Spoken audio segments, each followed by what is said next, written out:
Here at the Giver Marketing Network, we don't leave you drifting out in space. We connect you to a coach who will help you build and grow your marketing business. Our process acts as a guide on how to connect with other businesses, maintain good relations, and establish a presence on the Giver Marketing Network. Each member within this collaborative group will have the opportunity to leverage your talent and influence, a true network effect. If you are looking to collaborate on more projects, welcome to the Giver Marketing Network, the most trusted and highest rated collective of specialists on the planet. Here we have a group of like-minded professionals who focus on making valuable introductions and helping each other grow by teaming up. Imagine Upwork meets a network and a coach. The talent collectively includes services like visibility and SEO, creating logos, designing websites, managing social media, outreach messaging, visual storytelling, and much more. Think of what you could do with laser-focused allies strengthening your business while offering your talent to the entire network. Click near this video for more information.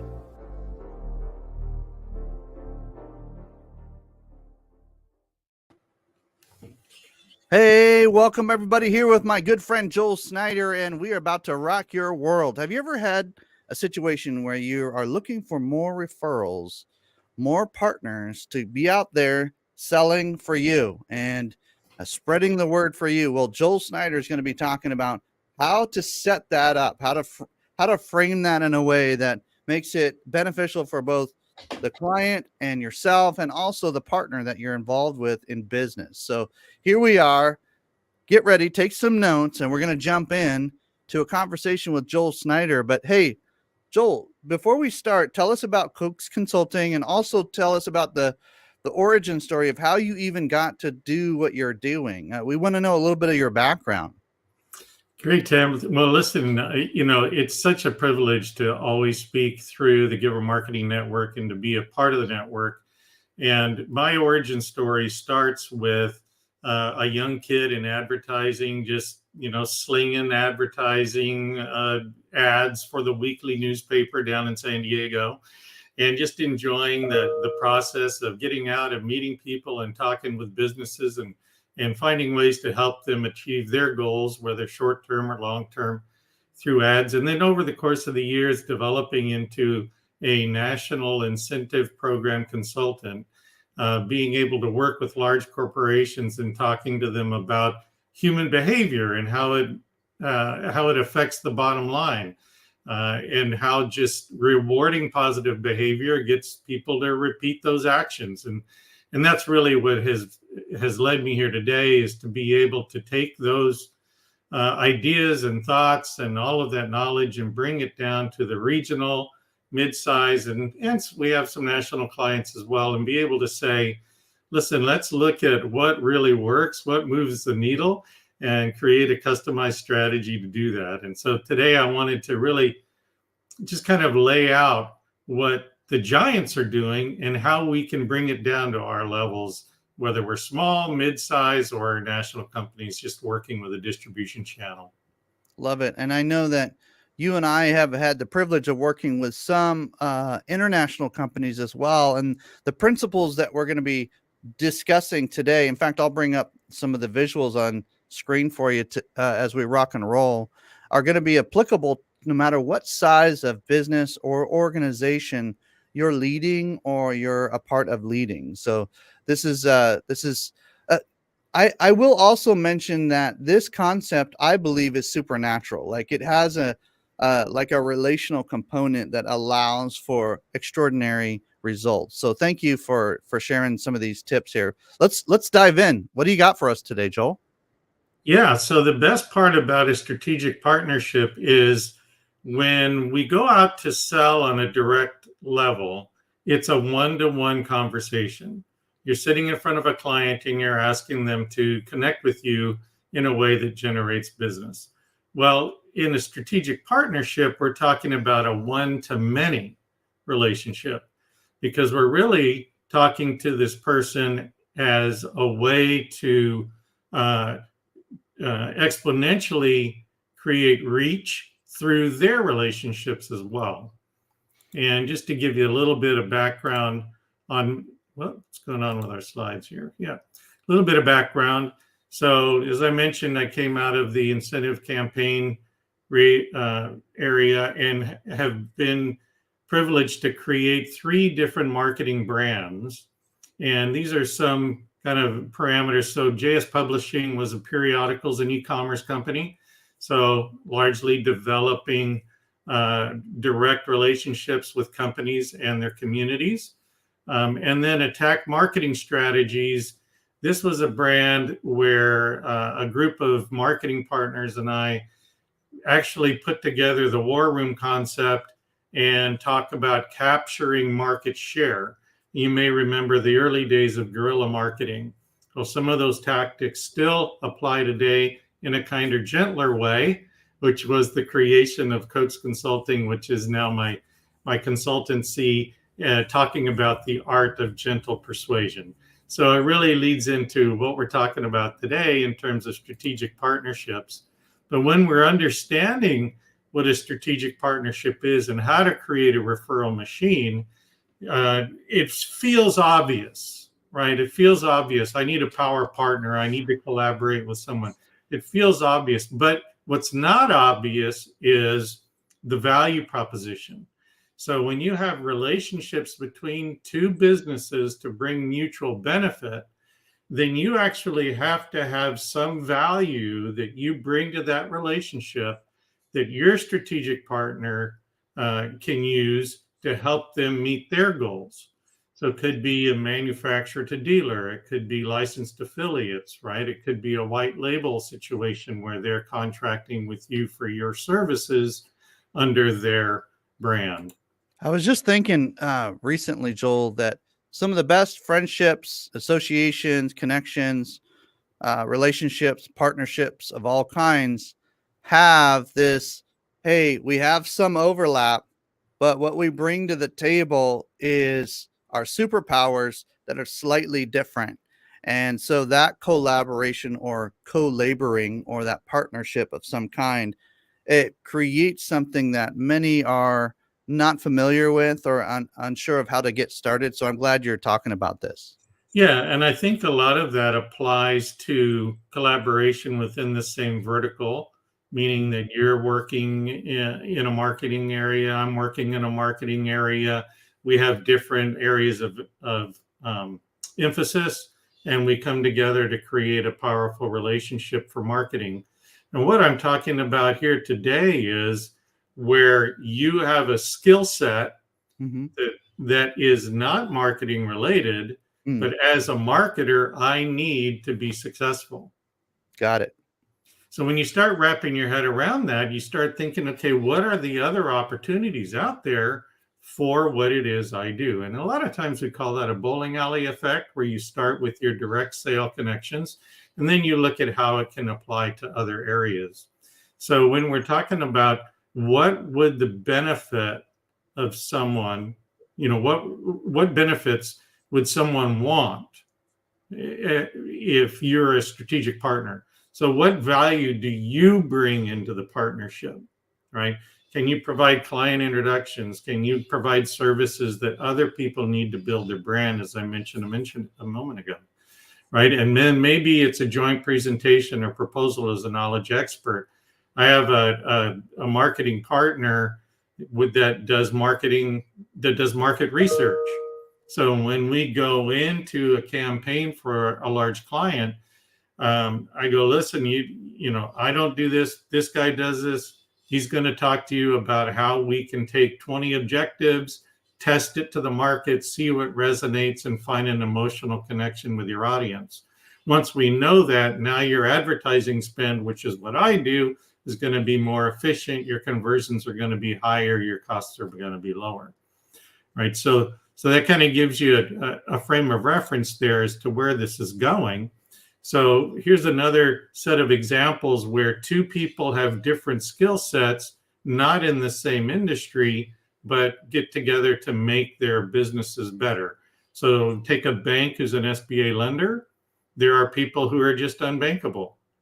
So they go to a business plan consultant to say, hey, I know you're not a banker, but you can help this guy become bankable, right?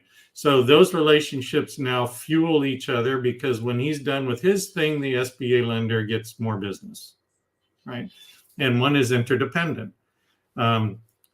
Obvious example, realtor clients and mortgage lenders, right? There's a two-way dependency there, because a mortgage lender may be promoting their programs to a first-time buyer or to a regional buyer or an investor, and say, look, I can't sell you a property, but this is the guy that can take you through this process, right?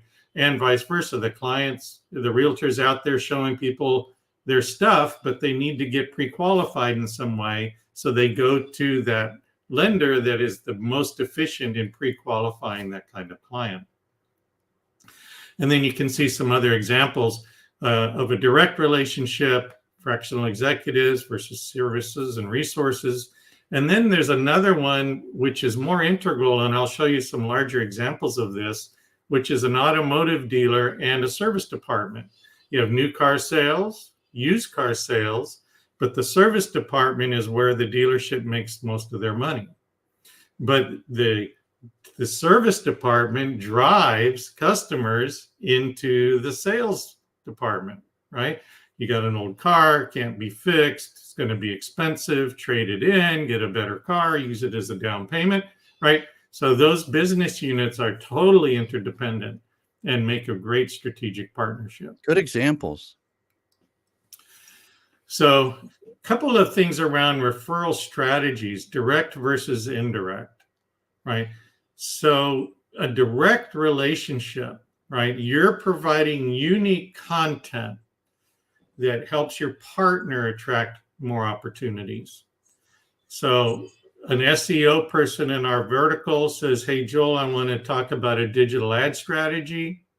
So I give him unique content to talk about how to layer a digital ad strategy with local SEO, right? So that's unique content I provide them to help them sell more opportunities.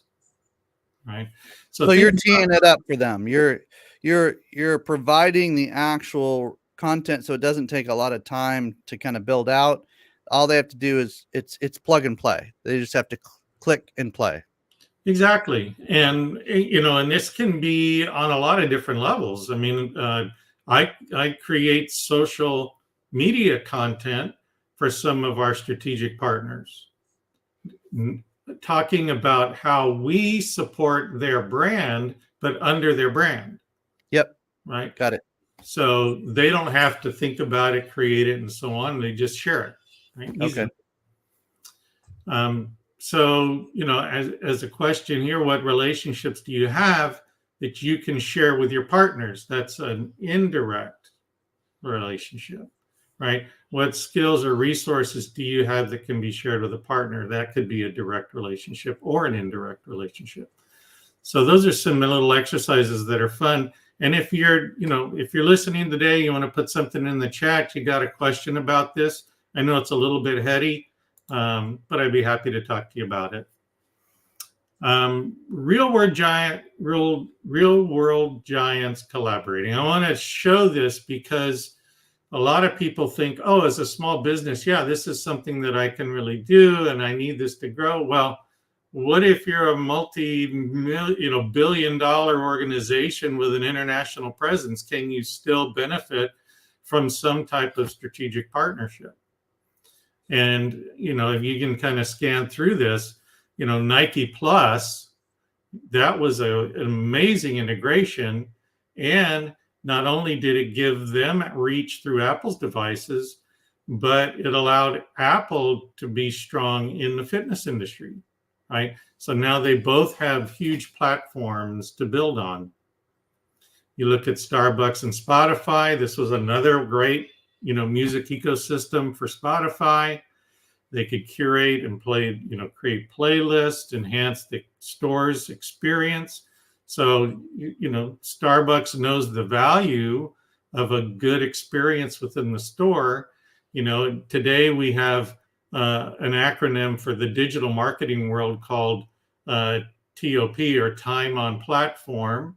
And so, Facebook is partnered with Instagram. YouTube is partnered with Google, right? So these are all ways to keep you in their ecosystem. And the longer you spend time in a restaurant or a coffee shop, the more you're going to buy. The more you'll come back. If you have a pleasant experience, the more frequent you'll be there, right?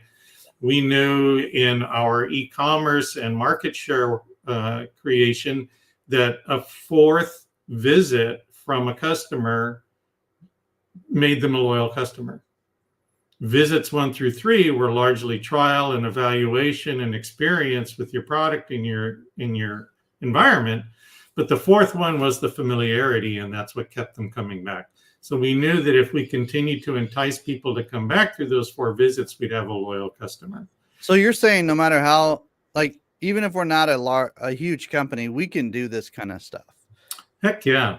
And, you think about what we're really talking about here is frequency and integrated service, right? Okay. There's Airbnb and Flipboard, Microsoft and Salesforce, again, allowing these comprehensive solutions, giving it to their customer for a better experience, more satisfaction, more retention, more purchases, right? My example of an SEO person with a digital ads person allows the SEO person to sell a bigger package, make more profit, share in more experience with their client.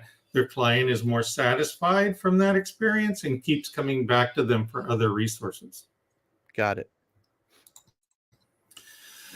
So here's a little fun thing. Listen, if you want to really understand how to do this for you and your company, right, schedule a free strategy session with me. Tell me your story, right? And through this, we're going to demonstrate your value. And then we'll create this value benefit proposition and talk about targeting a collaboration partner. Got it. So you're going to walk us through how to find, how to communicate, and how to really form that alliance with somebody.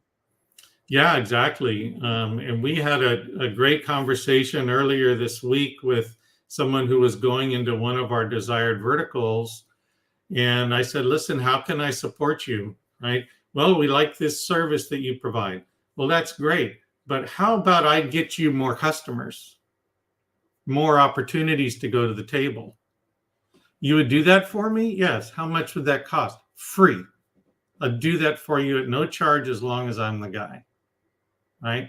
So as long as you're top of the list of their preferred vendors and power partners, then it all makes sense for everybody when you do that. Yeah, no, absolutely. And the relief that strategic partner gets, knowing that they've got a reputable person who's credible, can deliver content that they know, like, and trust on their side, makes the conversation easy to introduce. Right? Let's quickly talk about some of the, like, there's examples, right? Let's talk about a specific example. You and I work on a project. I won't name the name of the company. Actually, there's no reason not to. So if it comes out, that's not a problem. But it's a heating and air company in Sacramento. They're a family-owned business. The name of the company is Buckley's Heat and Air. And you and I have been working with them for quite a while now.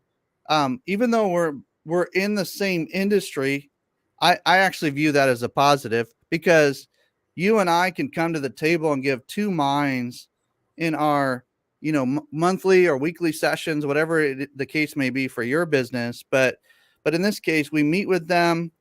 They end up throwing ideas out that's always been, that's kind of always worked for them. We take it to another level. We maybe bolt on a couple of other ideas that are going to enhance. And we've added $1 million to their top line revenue. So I'm just saying, ladies and gentlemen, this works. And that's one example. That's just one example of many that Joel's involved with, that I'm involved with, that others are involved with. But Joel is a master of this, providing this content, setting up these partnerships in a way that I know that you and a gentleman named Dean do the same kind of thing. There's some other power partners that we've come across, and we like to introduce each other to other power partners, because if you have 5-10 people out there looking on behalf for you, either on social media or in person or in other ways, and they're thinking of you top of mind. Oh yeah, Joel's my guy. Joel's my guy. You got to talk to Joel. In fact, I'll bring him on our next meeting. That those phrases right there are gold, right? Is that what you're talking about, Joel? Yeah, no, absolutely. And, we have a handful of services that we collaborate with on that level. Joel Thiessen in our group has got the customer service VAs, and he's got an amazing call center. Yep. And in marketing, you need human touch, right? And Mhm. sometimes you need some extra support in doing that if you don't have the resources inside your company. And so he's been instrumental in helping clients with those calls and lead generation and that sort of thing. And that's not a resource that I'm going to build out within my team structure, right? So it's fantastic. I mentioned market research early on, and you mentioned Dean with the Found Studios, amazing graphic design and Yep. content creation. He's done books and large national client campaigns around community and building relationships and doing that with imagery.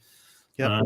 And inside our group, Nicholas, he's an amazing animator, does Yep. 3D animations and things like that. So when you think about all the different ways you touch your customer, having these alliances built into your referral strategy that either you can white label or introduce is only going to build your brand. And when you're exchanging these services, now I do a lot of marketing for Dean and Found Studios because we do a lot of the heavy lifting on the strategy side Yep. and implementation side. I oftentimes think of my days in playing college baseball. And, when you come to a team, you have your superpowers, you have your strengths. And if you're going to be playing on that team for any significant amount of time, you're going to want to showcase those.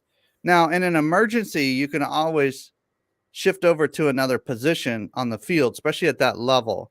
But for the most part, 98% of the time, you're playing pretty much one position, maybe a second one.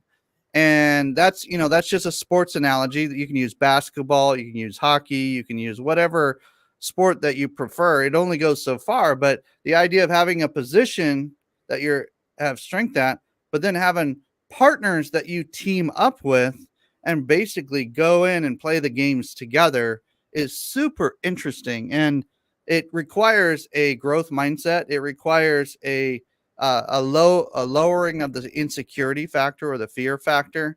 And there's a whole psychology of all this, Joel. We won't get into it all today because we want to really highlight some of the beginning pieces that you're talking about here, and kind of just encouraging people, it sounds like, to try partnering with folks that maybe at first aren't in your industry. Just start there, and then soon you'll find that there might be creative ways to actually partner with those within your industry. And is that what you were talking about when you said direct or indirect? Is that what you were alluding to? Exactly. Yeah. And when you think about it in those terms, what we're really doing is cross training. We're educating each other on the ways that we perform well, right? And so now when I talk to a client about Timothy Morgan's consulting service and giver marketing strategies, right, I can speak intelligently about you and how you perform because we've done so much work together. And Yeah, so, good point. and so now I don't necessarily need to have you in the room on the initial presentation. I can say, hey, we've got this opportunity. Just want to let you know about it. We're having a conversation. You don't got to be there. But when it comes to the strategy session, we'd love to have you in the room. Right? Got it. That makes sense. Makes a lot of sense. Well, thank you, Joel, for kind of helping us wrap our mind around expanding. There's a lot of principles, even like in in faith circles around expanding your tent pegs and broadening your reach and all these kind of things. And so I appreciate you kind of bring. Oh, look at this, ladies and gentlemen. We got a little gift from Joel Snyder. Not a little gift. This could change your business dramatically. bit.ly/free idea session. bit.ly/free idea session. Scan that QR code and let's get what are they getting, Joel, when they, I mean, it says free idea session, but what does that mean? They'll join me in the marketing cafe, which is one of my favorite rooms to spend time exchanging ideas. And if they do that, I even buy the coffee, right? So okay. Swing in, you get your favorite cup of Joe. We'll have a conversation and we'll spend 30 to 45 minutes together going over those concepts in the previous slide. And we'll really talk in deep, actionable items that you can take away. And whether we work together or you take it and use it somewhere else, it's totally up to you. But bottom line is that I just want to give back and spearhead an opportunity for people to grow from one-to-one to one-to-many. And if we can do that, then you can build a future, you can build equity, you can create an ATM machine where you're taking money out of your business and investing it somewhere else. You can add teammates and build your economy locally by hiring people. You know, there's lots of benefits in growing a business. And you can stay a solopreneur, but you can expand your influence enormously with a one-to-many strategy. I love it. I love it. Thank you for sharing these tips. And what we're going to do now, Joel, is go into our round robin discussion, our group discussion. We're going to bring JD and Frank into the room. I'm going to ask that we mute ourselves because sometimes there's a little bit of noise that happens in the background. Yeah, that took care of it. Thank you, JD. Appreciate it.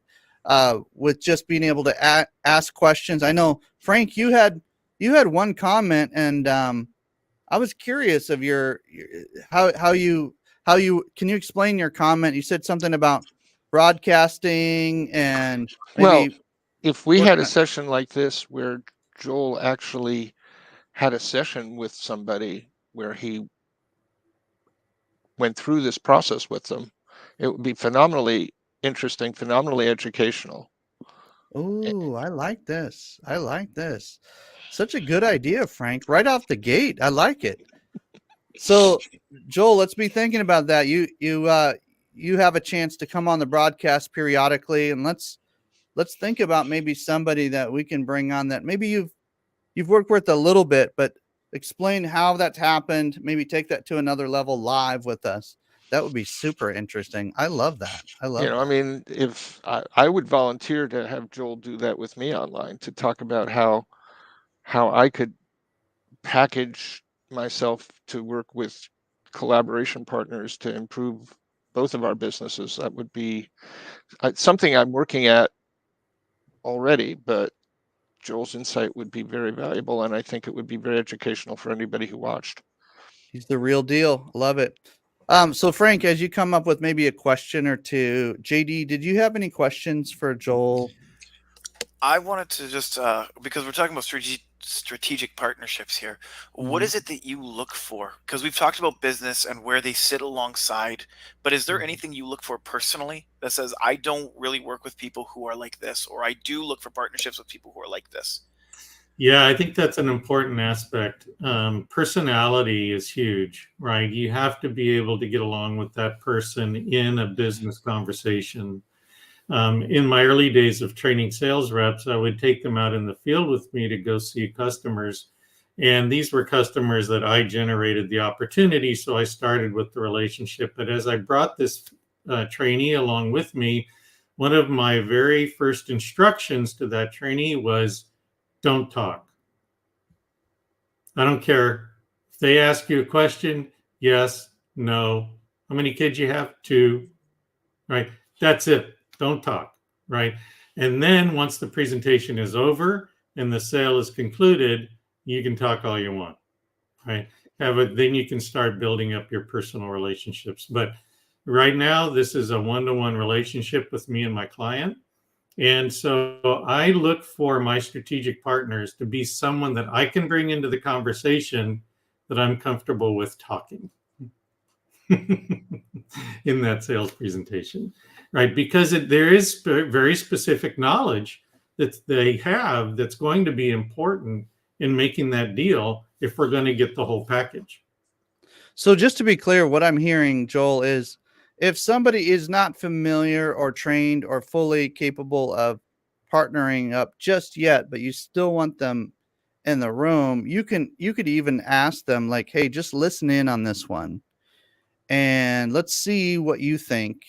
And then as the voice starts becoming one, like as you start getting like to be able to fill in sentences for each other, then you can ask them, "Hey, on this one, go ahead and jump in whenever they're talking about XYZ and give some instructions." Is that what you're saying? Yeah, and a great example of that is when I team with our local SEO partners. It's a joint presentation, Okay. and so the person with the relationship will start the conversation and address the areas of the highest concern, and then say, "And I would like to turn this over now to my partner here, with for Timothy to address these issues." Right. Got it. So there's a guidance that happens there. And okay, thank you for sharing that. That's great question, JD. Appreciate it. Yeah, Um, very important. any other questions from anybody else? And I think, in the different types of strategic partners, there are service integrations, Mm-hmm. right? And then there are uh, relational partnerships. And so we have people in the network that will create an app for you or write some script for you or something along that line. And we have someone in our network who built an amazing app called a product configurator. And we partnered with this person to build out a product configuration tool for one of our clients. So, and with that, we did a digital marketing advertising campaign that drove consumers to a landing page built by our graphic partner. And we had on there a coupon for the consumer to get. And when they clicked on that coupon, it opened the product configurator. Now, if you follow this logic, this product configurator not only gave them a quote, but it sent a lead to the reseller and notified the sponsoring manufacturer that this happened and that they have a lead. So now the relationship between dealer and manufacturer is better. And now the consumer has a way to get what they want and have value added in that conversation. And the manufacturer now rewards the dealer with cooperative advertising budget so they can do more. Right? So when you think about a strategic partnership on steroids, right? That's when the customer is bringing business to the reseller funded by the manufacturer. Come on, there's a trifecta. So Right. Joel, I want to kind of put this in something that I understand here. So you're talking about like I don't know what you have. I'm from Canada, but we have Molson Canadian, which is a beer brand. And what they will do is they've got part of their advertising budget is made to help buy advertising for local pubs. So that they just have to make sure that they put Molson Canadian on their signage. Is this what you're talking about? Yeah. And then to say, hey, listen, we're going to do pictures of Molson Canadian every Tuesday for $5 drives consumers. And since the brew brand has a co-op fund for advertising, now they're buying customers for the beer pub, right? Or Yeah. sharing in it in some way. Yeah. Right? So what I'm hearing here is find a win-win at the very least with a power partner. If you can find the triple wins, you're in some serious momentum. Is that what I'm hearing?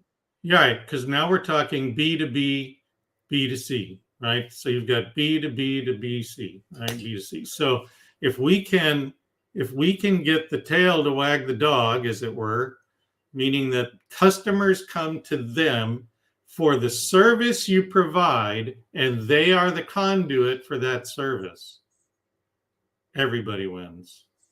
Everybody grows.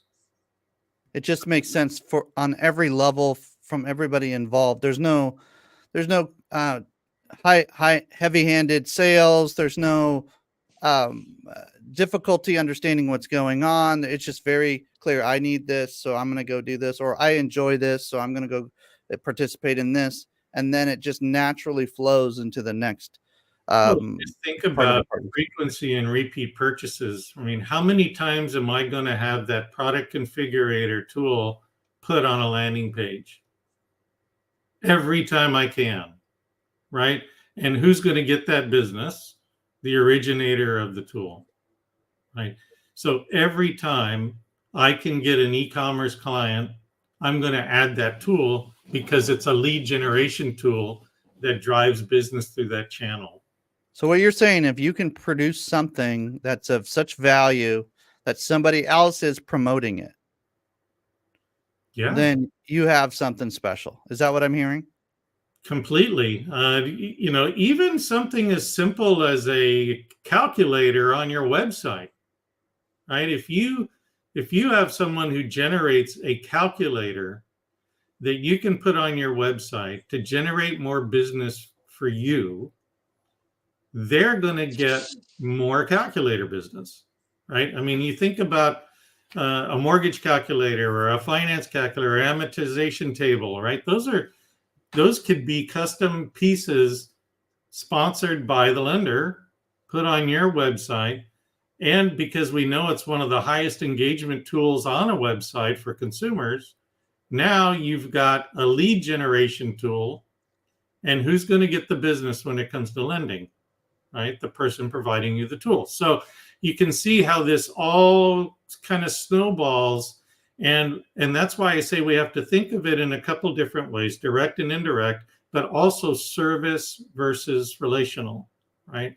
If I can create a tool or something that you could use to build more business and it benefits me, you're going to buy more of it from me, right? Good. Any other questions? I want to talk a little bit more. We got a couple of minutes, if that's okay. Yeah. About co-op. Okay. People shy away from co-op because it's dollars out of your pocket. And when it comes down to a cooperative agreement where you're sharing revenue, it's a very powerful retention device. When we work with people in the automotive industry, some manufacturers around tires, for example, or automotive parts, they'll give a co-op from the manufacturer. Others don't. Like co-op dollars, right? Yeah, co-op dollars, right? They're going to reward you for what you've purchased from them. And one easy way to start a campaign like that is to say, listen, for every dollar you spend, I'm going to put a nickel in an ad fund for us, right? So 5%, 2%, 10%, whatever makes sense for your business. Most it's around 2%. But based on an annual volume of sales, we're going to take advertising dollars and we're going to direct it towards generating more business for you in some way. We see it in finance where the lenders have an allocation from the underwriter to give to a realtor. Look, you have an open house. Look, I got $5,000 this year. Let's go buy a bunch of flyers for you and stick them out front, right? So there's lots of different ways from simple to expansive to where we could say Michelin Tires, right, who gives all their dealers cooperative money. If you're calling on automotive and they sell Michelin tires, they have a co-op program. Of course, they have to buy Michelin tires and generate the revenue for it. And there's conditions around it. So I'm not saying, willy-nilly blanket, here's a check, but let's, have a good conversation around that. But think about what a co-op spend could do for your business with the right person as an incentive to begin the strategic relationship. How do we do this on a smaller level, like a company with 1 or 2 folks involved, or a handful of people on your team? How do we do this from a small business standpoint? What's a good way to reward certain activity? Yeah, the simplest definition would be a referral fee or a commission, right? Or some type of white labeling discount, right? A wholesale cost, right? Those are all entries into that conversation.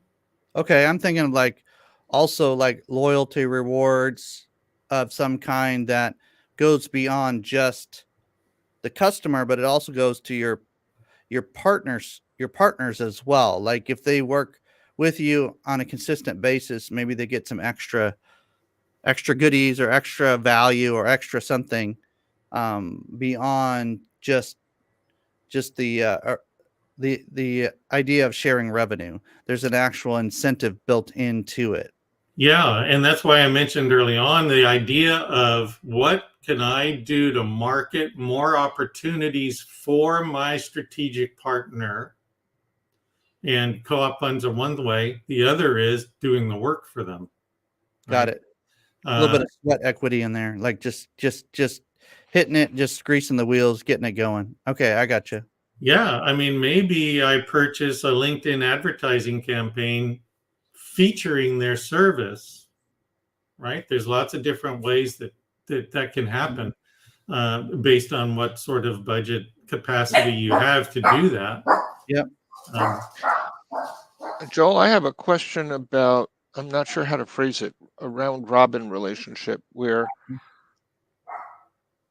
you and I will collaborate on something, and you and JD will collaborate on something, and JD and I will collaborate on something, and we're each referring to the other one on business we have no hope of getting ourselves, but to bolster our partners and build the relationship. Can you talk to that? Yeah, I mean, there are opportunities. I was just talking with our market research partner just yesterday, as a matter of fact. They've rolled out a new package, which is a 5-digit campaign package. And I said, listen, you're talking about $20,000, $30,000. What percentage of the prospects do you have that fit the ability to purchase that or see enough value in it to make that stretch, right? And right now they're closing maybe 1 in 6, right? So I said, okay, for the 5 that don't qualify, how can I get them ready so that they qualify or see the value in what you're offering? Right. And when you're talking about market research on a national level, you're talking about a lot of heavy lifting and a ton of data. Right. So it's extremely valuable. And a $20,000 investment today could be a $20 million profit a year from now. So how do we get them ready? Well, let's talk about testing ideas, colors, landing pages in a small way. I'll even work with my clients that are thinking about a digital ad campaign that don't have a large market research budget. And I'll say, look, let's put X amount of dollars, what we might consider a 1-month budget, and let's break it down and do it for 2 weeks just to get data, right? And so the data is extremely important for people to know what conversions look like, to find critical mass, right? That's a whole nother strategy session, talking about critical mass and what's going to move the needle and what's the right size investment. As you can see right here, right size your investment, right? So that you know where to go with this, and using the right tools for the job so that okay, if I underspend, I get 0 out of it. It's wasted dollars. If I overspend, then maybe I'm not using my campaign funds efficiently. But if I know where critical mass lives, now I can streamline that campaign to get us there. So now the needle moves and volume exponentially increases, right? Super interesting conversation. And I'm just thinking really basic level here. There's 4 of us in this room, right? And I'm just thinking, and there's, dozens and dozens, if not hundreds, that will watch this over time. And I'm just thinking, okay, what we can, as we get to know each other's services, we can bolt on services based on the relationship and based on the need of the client. We can bolt on as needed and package that up for a client. And if it starts really taking off, then now you have something extremely interesting. And you mentioned something earlier, Joel, that I don't know if you meant it this way per se, but you mentioned something about it creates like a stickiness or a loyalty factor. Mm-hmm. And I'm just thinking, okay, so if, let's say all four of us went in and said, hey, we'll offer a package deal to your company for a reduced rate because we don't have a ton of overhead. We're specialized, we're mobile, we're low overhead organizations. And I'm just thinking, okay, if all of us came in and put a package together, let's say it was, 10, 20, 30 grand, whatever it is, and we just hit it hard for them, it's very difficult for them to say, you know what? We're going to fire all of you at one time. There's a stickiness factor. There's a loyalty factor built in because it's very difficult to build a dream team like that. And so if they were to shift and say, hey, look, parts of this campaign is working, part of it's not, then we have that big boy and girl conversation.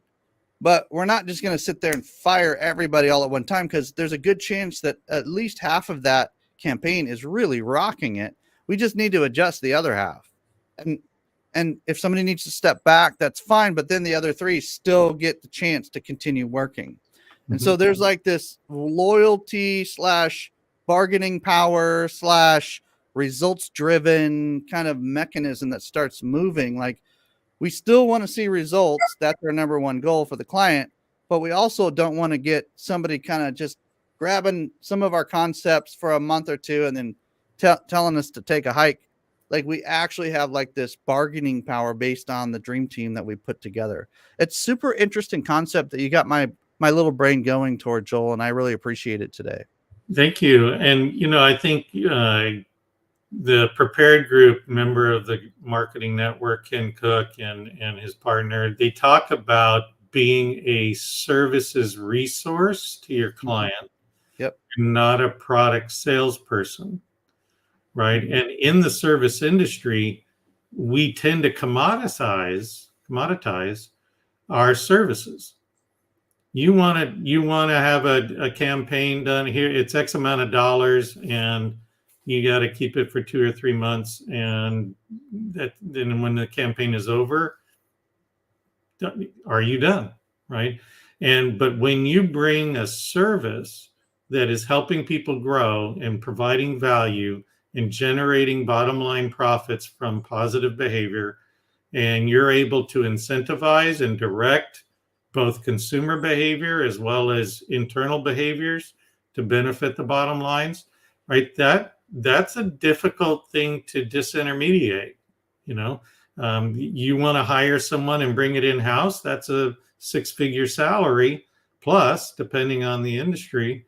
But you could probably get a fractional executive to accomplish the same goal with their implementation team for half of that or a quarter of that. Really just kind of depends on what the need is. Yeah. But those are good points, Timothy. Any other questions for Joel as we wrap up, kind of land the plane today? This was amazing. Thank you, Joel. Really appreciate it. I would like to close and just say, look, the Giver Marketing Network is, as talked about in the opening video, a very strategic room of marketing professionals that have unique and specialized knowledge that could take you from a solopreneur to an agency. And when you utilize some of these strategies that we talked about today, you don't have to change the way you do business. All you have to do is be more strategic in how you market yourself. Well said, Joel. Thank you for mentioning that. And I know that many of us here are doing this in real time, so really appreciate that. Also going to bring up the QR code here as we wrap up and kind of leave that on the screen as we say goodbye to everybody. We'll see you soon. God bless you guys. We'll see you in the next week or so, if not sooner. God bless. We'll talk to you soon.